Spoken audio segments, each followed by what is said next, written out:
बिस्मिल्लाहिर्रहमानिर्रहीम। लाखों करोड़ों दुरूदो सलाम मोहम्मद मुस्तफ़ा सल्लल्लाहु अलैहि वसल्लम और आले मोहम्मद पर। मैं हूं उमर दराज गोंदल। PP 52 समड़ियाल के अंदर इलेक्शन और उस इलेक्शन के दो फेज हैं। पहला फेज अवामी फेज है जहां पे अवाम घरों से निकल के वोट दे रही है।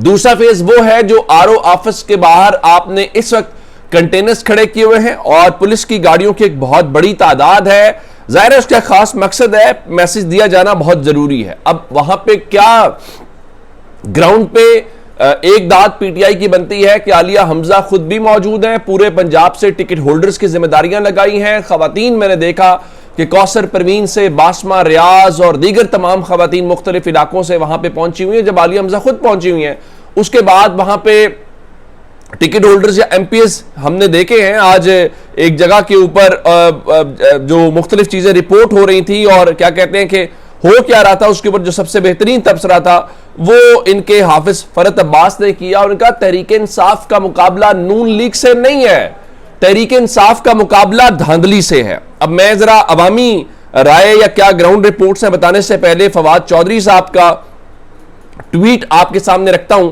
वो कहते हैं कि आलिया हमजा और टीम ने समड़ियाल इलेक्शन में भरपूर कैंपेन चलाई।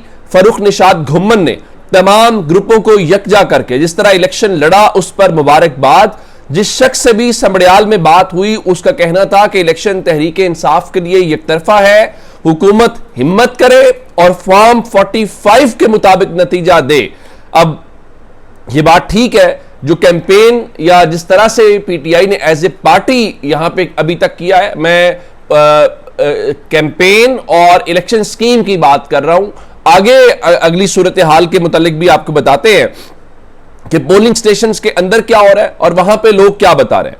मिसाल के तौर के ऊपर जो आपने RO ऑफिस के अंदर एक कर्फ्यू का समा वहां पे बनाया हुआ है, उसको छोड़ के मुख्तलिफ जगहों के ऊपर जो पोलिंग स्टेशंस हैं मैं उनकी आपको अपडेट देना चाहता हूं। अवाम उसी तरह से 8 फरवरी के एक्शन रिप्ले करते हुए नजर आ रहे हैं। अवाम की बहुत बड़ी तादाद जो है वो पोलिंग स्टेशंस का रुख कर रही है और 3 लाख के करीब यहां पे वोटर्स हैं और जाहिर है कि ज़िमनी इलेक्शन में उस तरह से टर्नआउट आमतौर पे नहीं होता।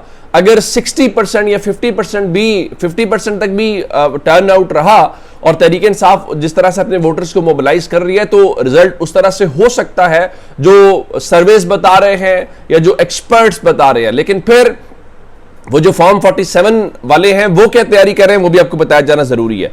अच्छा जी, ये किला टैक्सिंग है Abdul Jabbar polling station number 37, वहां पे तहरीक इंसाफ ने बाकायदा अपनी फुटेज जारी की और उनके मुताबिक यहां पे जो उनके पोलिंग एजेंट्स हैं उनको पोलिंग स्टेशन से निकाल दिया गया है। अच्छा, उसके बाद खास जो तनाजा बना वो लोपो वाली जो पोलिंग स्टेशन है, यहां पे तहरीक इंसाफ के पोलिंग एजेंट्स को बाहर निकालने की एक फुटेज है जिसमें अवाम और जो हुकूमत है, अवाम और जो पुलिस है वो आपस में उलझते हुए दिखाई दे रहे। इवन एक शख्स जो है वो ये कहता हुआ दिखाई दे रहा है कि SHO ने मेरे ऊपर तशद्दुद किया और उसके होंठों के ऊपर और चेहरे के ऊपर जो है वो खून का वो मंजर नजर आ रहा है। अच्छा, अब ये जो लोपो वाली पोलिंग स्टेशन है यहां पे बाकायदा फुटेज नजर आई और लोग उस शख्स को धकेल रहे हैं वापस। वो कह रहे हैं ये तहरीक इंसाफ का पोलिंग एजेंट है, इसको पुलिस बाहर निकाल रही है, हम इसको बाहर निकालने नहीं देंगे।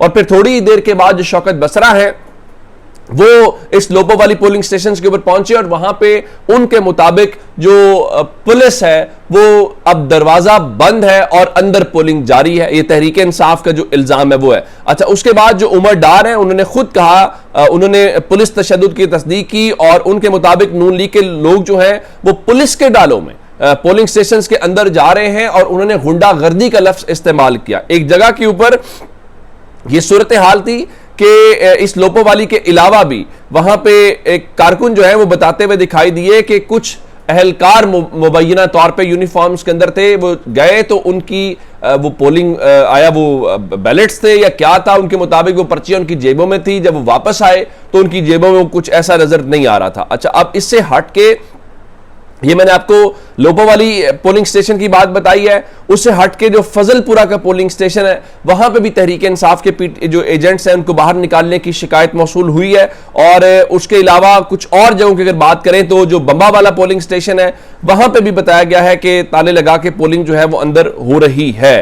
तो अब इस हवाले से मेयर अब्दुल सत्तार ने खुद लिखा बम्बावाली के मुतालिक, उनके मुताबिक जी ये असल में ये उनके मुताबिक इत्तला मिली कि पीपी समड़ियाल के पोलिंग स्टेशन के अंदर नून लीग वाले धांधली कर रहे हैं। चीफ ऑर्गेनाइजर आलिया हमजा के साथ फौरन वहां पहुंचे, मौके का विजिट किया। फॉर्म 47 वाले अंदर इंतजामिया के साथ मिलकर जाली वोट डाल रहे हैं। अब ये इससे भी अंदाजा लगाएं कि वो लोग क्या कह रहे हैं। और उससे हट के वहां पे उस्मान डार भी मौजूद थे उनका, जिससे पूछो लोग ढोल पे मोहर लगाते नजर आ रहे हैं। अब इलेक्शन तो वन साइडेड है उनके मुताबिक, लेकिन अब असल बात वही है कि क्या आप जो है वो उसको जो अवामी नतीजा है उसको कबूल करेंगे, वो नजर नहीं आ रहा। अच्छा, आलिया हमजा जो है उन्होंने कौसर परवीन भट्टी को, बासमा चौधरी को लिया, वो निस्तराबाद पोलिंग स्टेशन पहुंची। वो तमाम पोलिंग स्टेशन के ऊपर खुद जा रही हैं। वो न सिर्फ वहां पे विजिट कर रही हैं बल्कि जो उनके बाहर कैंप्स में मौजूद हैं उनको मॉरलाइज कर रहे हैं। अच्छा, अभी तक ब्रिगेडियर असलम घुमन, जाहिर है वो सबसे बड़े वहां के स्टेक होल्डर हैं, उन्होंने कहा जी मैं 25 पोलिंग स्टेशन देख के आया हूं, नून लीग के कैंप खाली हैं, तहरीक इंसाफ के जो कैंप हैं वो भरे हुए हैं, लेकिन नून लीग के जो वुज़रा हैं वो इलेक्शन कवानीन की खिलाफ वर्जी कर रहे हैं और उसके अलावा जो सरकारी ट्रांसपोर्ट है उसका बदतरीन इस्तेमाल किया जा रहा है। तो उसके अलावा जो यहाँ पे फाखर निशात घुमन है वो खुद मुख्तलिफ पोलिंग स्टेशन का दौरा कर रहे हैं और जिस तरह से लोग उनकी तारीफ कर रहे हैं और अक्रॉस द बोर्ड पंजाब से टिकट होल्डर्स को जिस तरह से जिम्मेदारियां दी कि आज तहरीक इंसाफ इस इलेक्शन को कॉन्टेस्ट कर रही है, वो बिल्कुल एक नया तहरीक इंसाफ का फेस है कि वो सिर्फ कैंपेन नहीं कर रहे, वो सोशल मीडिया के ऊपर नहीं कर रहे और वो दिन दिहाड़े वीडियोस फुटेजेस वो जारी करके नहीं बता रहे चले जो अंधेरे के अंदर होगा वो तो सो होगा, वो दिन की रोशनी में बता रहे हैं जो कुछ, वो बहुत सारी कहानी वहां पे बता रहे हैं। और चले छोड़ देते हैं कि पीटीआई क्या कहती है, अब पीपल्स पार्टी तो इनकी इत्तेहादी है ना। आज शहबाज शरीफ की और आसिफ जरदारी की अब से थोड़ी देर पहले लाहौर के गवर्नर हाउस में मुलाकात हुई है। अब हसन मुर्तजा क्या कहते हैं, जो इनके वो पंजाब के लीडर हैं, वो कह रहे हैं नून लीग की बदमाशी किसी सूरत काबिल कबूल नहीं है। नून लीग को तो शाम को फॉर्म 47 के जरिए नताइज मिलने होते हैं। मित्रा माली पोलिंग स्टेशन पर संगीन बेज़ाब्तगियां रिपोर्ट हो रही हैं। नून लीगी कारकुन अवाम को हरासा कर रहे हैं। यही पीटीआई कह रही थी कि नून लीग के जो लोग हैं वो पुलिस के या सरकारी डालों में लोगों के साथ कर रहे हैं। अब पीपल्स पार्टी भी कह रही है और इसके ऊपर नदीम अफजल चंद क्या कह रहे हैं, वो कह रही है सरकारी बदमाशियां शुरू। अब इनको ये जानना चाहिए था जब आप ये कह रहे हैं तो उस वक्त आपके जो लीडरान हैं वो लाहौर के गवर्नर हाउस में न सिर्फ मिल रहे थे बल्कि चाय शाय या खाने खा रहे होंगे और अवाम को अब सरकारी बदमाशियां कहते हैं। इसमें एक बात ठीक है कि मुकाबला जाहिर है वहां पे या पीटीआई है या उसका मुकाबला नून लीग से हो सकता है, और दूसरे जो अगर कहा जाए कि पीपल्स पार्टी के ही मुकाबले में है तो मेरा ख्याल है वो इस तरह से है नहीं, क्योंकि राजा परवेज अशरफ आज वहीं पे हैं, पीपल्स पार्टी ने वहां कैंपेन की।